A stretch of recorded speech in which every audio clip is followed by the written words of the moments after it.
Hello everyone and welcome to a new video. Today I'll be showing you how to turn a braided straw hat into something more appropriate for an early 20th century costume. These are typically called sailor or boating hats, and they were very popular during the turn of the century and early 1900s, especially with sporting ensembles or day dresses like the one I'm wearing here. Speaking of day dresses, I will be making a video about that dress, so if you're interested in seeing it, then definitely subscribe. You can buy modern versions of this hat style on Amazon, but they don't always have the right proportions and they can get really expensive. So I made my own out of two hats that were only a couple of bucks each, and I'm really pleased with the end result. So I'm going to show you how I did it. For this project you will need straw hats to use as a base.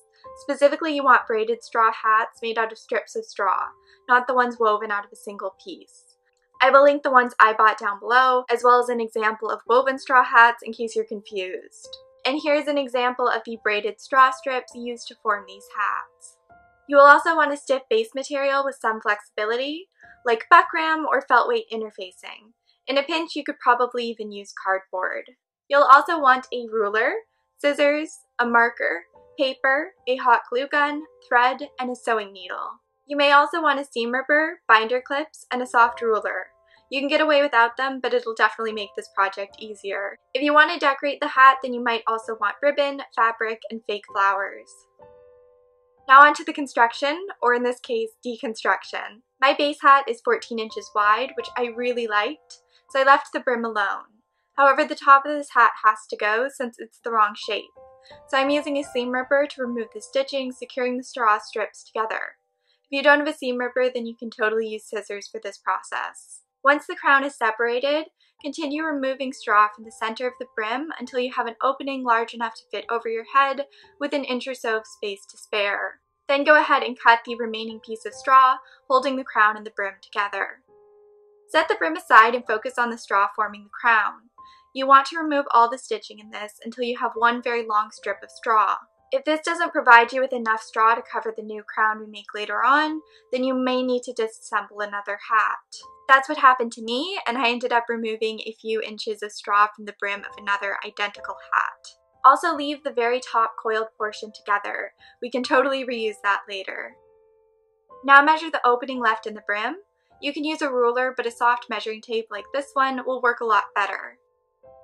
Now cut out a strip of the base material that is 1 inch longer than the inner measurement of the brim and 3 inches high. This is going to be formed into a curved shape, which is why a slightly flexible material like buckram or heavy-duty interfacing is better. Cardboard won't curve as smoothly, but will work if you have no other options.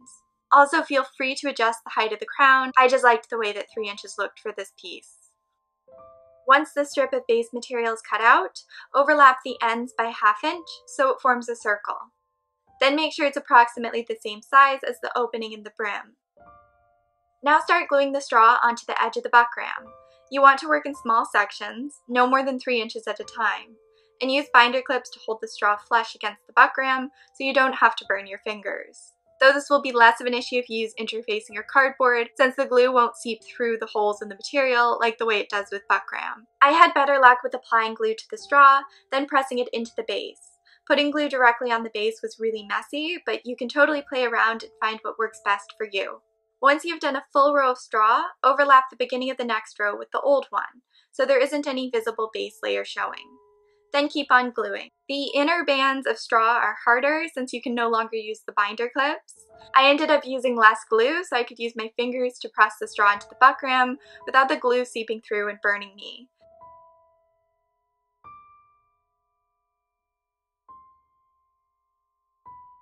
Also, in case it isn't obvious, the use of a hot glue gun isn't period accurate. During the turn of the century, these hats were usually made from very thick woven straw that was dampened and blocked over a form for this specific shape.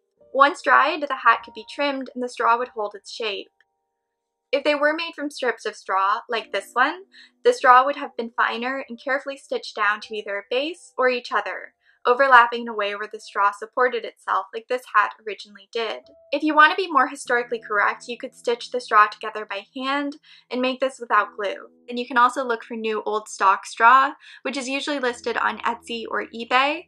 It'll be a lot finer and more period accurate. Like most projects, the turnout is going to largely depend on how much money you invest and how much time you invest. And in this case, I was skimping out on both of those things, so the result isn't necessarily the best. As you can see, I'm almost at the end.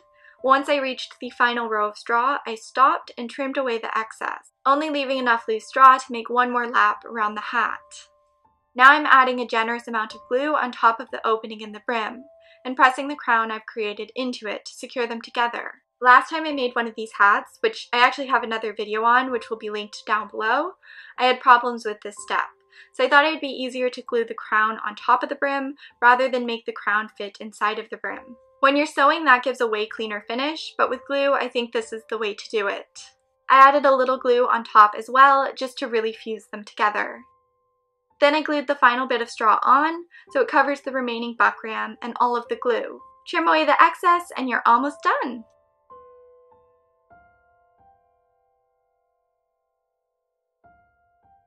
Now go back to the coiled up portion that we salvaged from the top of the hat. You want to glue the straw back together so it forms a flat circle. Once again, I'm using binder clips to hold the straw in place while I do this. Check this against your hat regularly to make sure it isn't getting too big, and also lay it against a level surface to ensure it isn't warped. You really want it to be flat. Once it's done, it's time to secure it to the rest of the hat. You can do this with glue, but it might be hard to hide the residue. So I used a needle, thread, and large whip stitches to hold them together. Remember, straw, at least low quality straw, like the type I'm using, is hard to stitch through and breaks easily. So don't pull these stitches too tight since they may end up cracking through the straw. And that's it for the base. Now for the decorations. I made mine out of a strip of checked fabric that I sewed into a tube to hide the raw edges.